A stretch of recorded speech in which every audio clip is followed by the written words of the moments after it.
Mike with the 61 Beetle. I got a problem today where the carbs seem to pop on cold startup, so I'm just taking a look. So I was told that this could be the idle jets or it could be stuck valves, but it's probably not the valves in my case. So I have a feeling it has to do with the carbs either being too lean or the idle valve. So let's see what happens when I start it cold. I'm just going to put this camera on it. I'm going to see if it actually pops.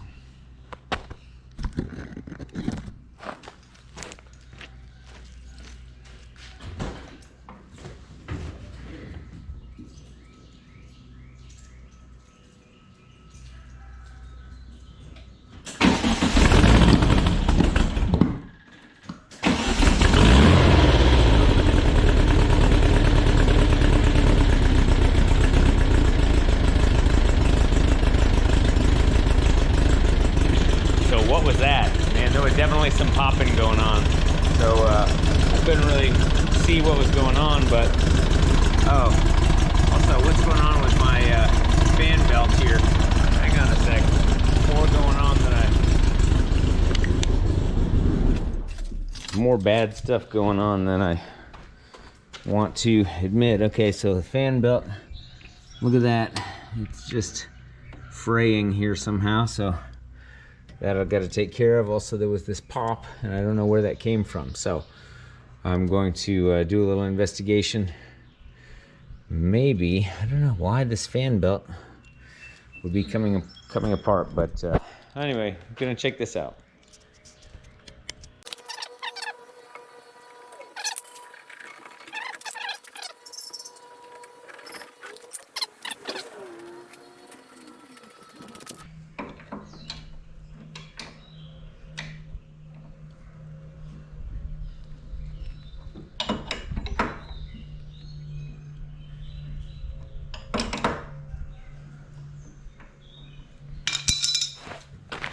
All right, well, so once a fan belt reaches this stage here, I'd say it's probably done.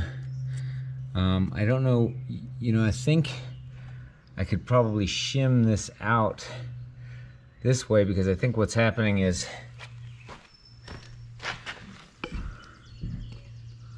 when I look at this, the fan belt seems to be,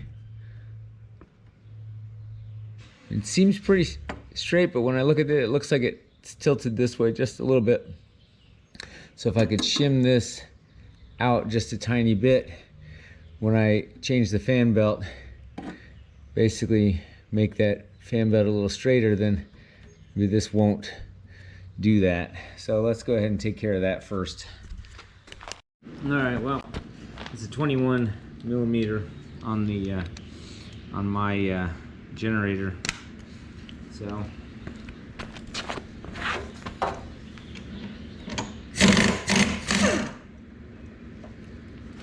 just gonna keep all my shims in the right order. This goes on the outside, that,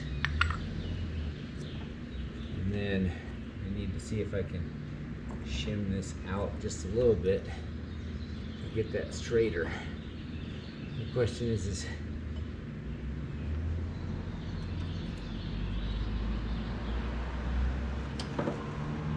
shim right there. Maybe I can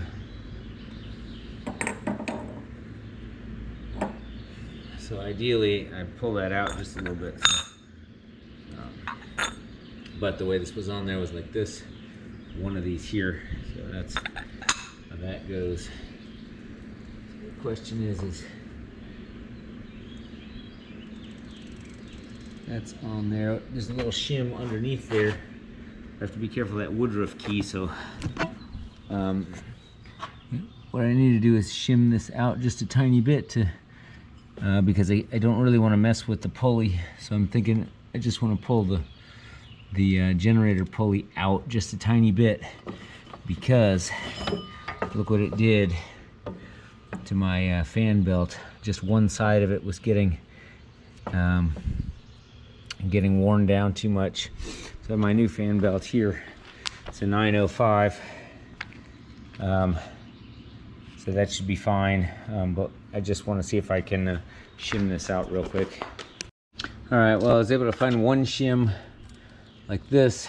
I've got to see if I can, whoops, one shim like this. I've got to see if I can get this piece off, keep the woodruff key on there, and get that shim on there. So let's see if I can do it. What I need is a puller, but I don't really have a puller, so let me grab a screwdriver. Okay, I think I've got it. If I just turn this, push it a little bit, turn it.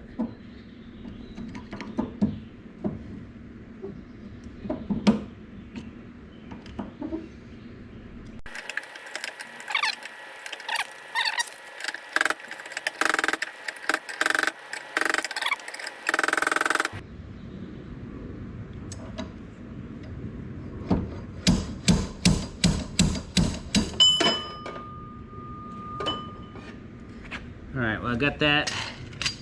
And now the question is, did my woodruff key stay on? See, it did, which is good. You see that I have the shim, the first shim on there.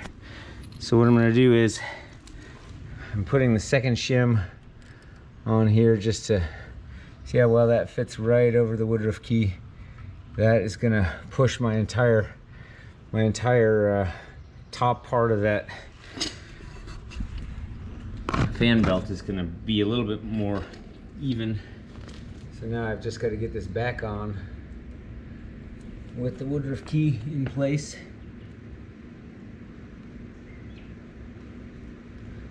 So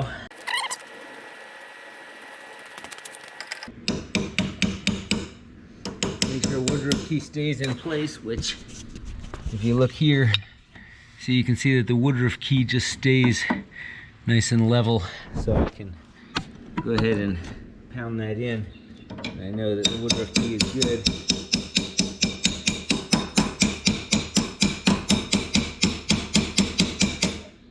So now my gap here, you know, that has a little bit of extra on the gap. So right there. Now that means I can put this guy back on. My one inside shim right here. Then I get my new fan belt, this guy here, 905. Let's hope that this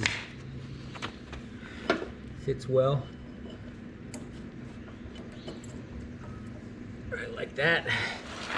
And then I have my outside shims, which is a ton of them.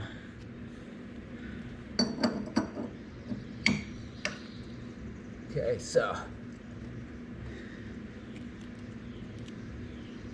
it's on there with all my shims. I have a lock washer and the bolt. So now, see how this works.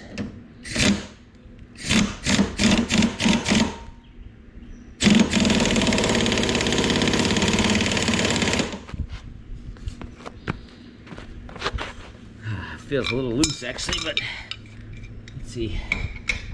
Turn it a little bit.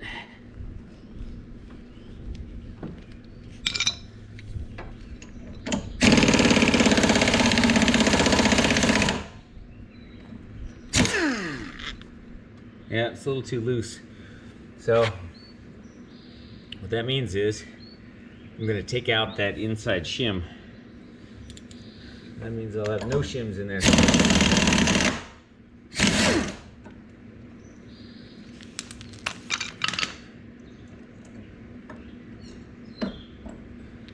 And the more shims you have on the inside, whoops, the wider apart that is, and then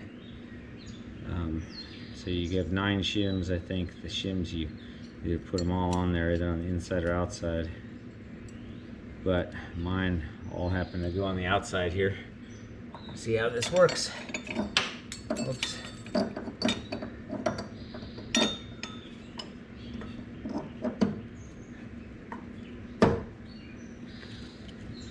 So, all my shims here.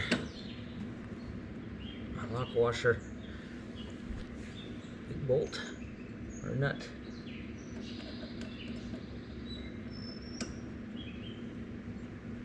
And we'll see if that makes it a little tighter.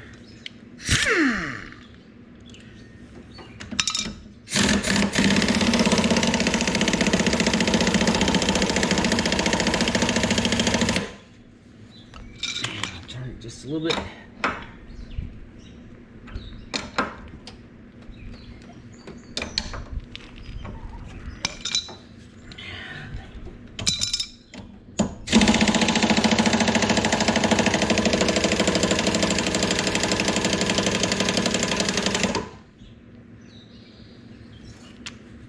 So, you know, for my liking, it's just a little bit loose.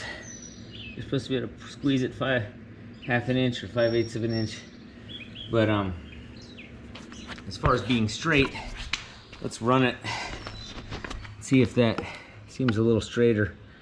It seems, you know, when you look here, you want a little symmetry between this side, and it seems straighter. Now that I shimmed it, you can see there's a little more gap here. So let me run the motor and let's see what it does. A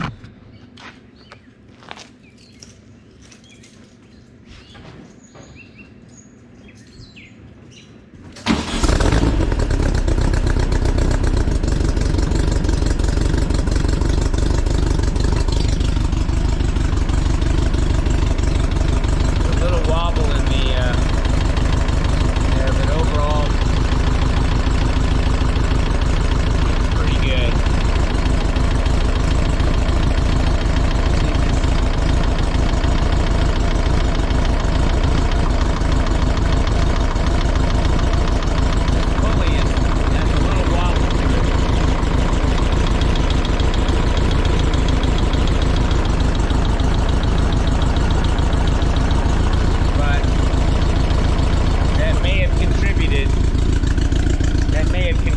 to this, but I'm going to run this one and we'll see if it does the same thing now that I've shifted it out a little bit.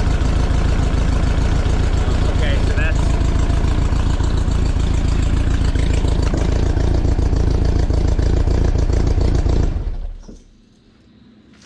step number one.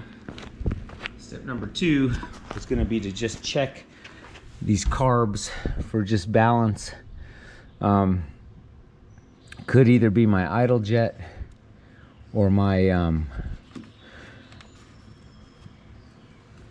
could be the idle jet, or it could be too lean. So let's see.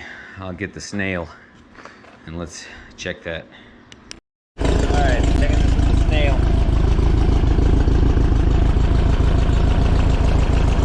That's all the way up to 10. 10 seems like too much.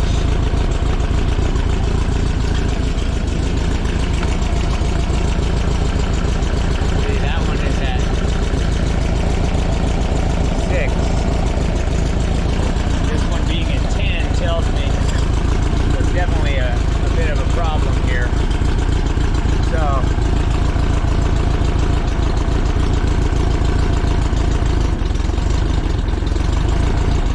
but if you look at that, yeah, the problem is actually with my linkage. This linkage needs to be shorter. So let me shorten this linkage and let's see if I can get that right.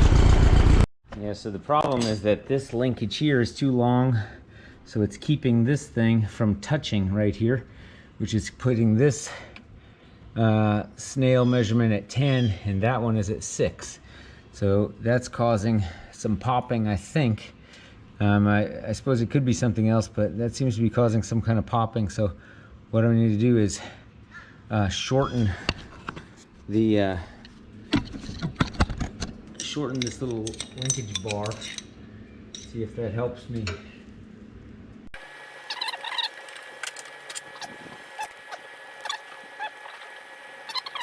Do is I'm actually going to slightly shorten the I'm going to slightly shorten this linkage bar by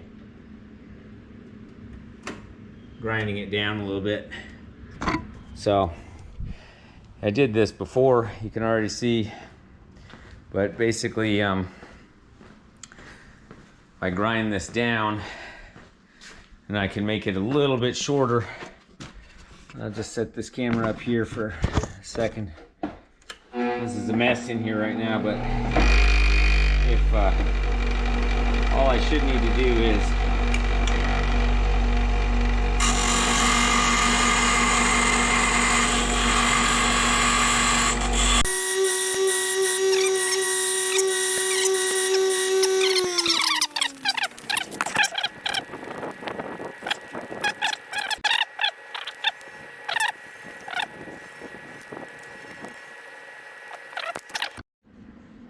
okay, so what I've done is I've shortened this and I just hand tightened it so that this guy here is just barely touching, and I want to see if I can get both of them at 6.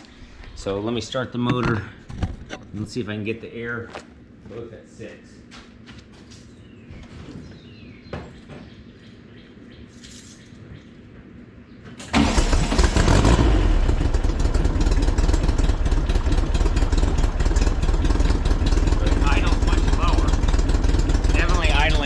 But probably the way it should be. Okay, so this one is now at 6.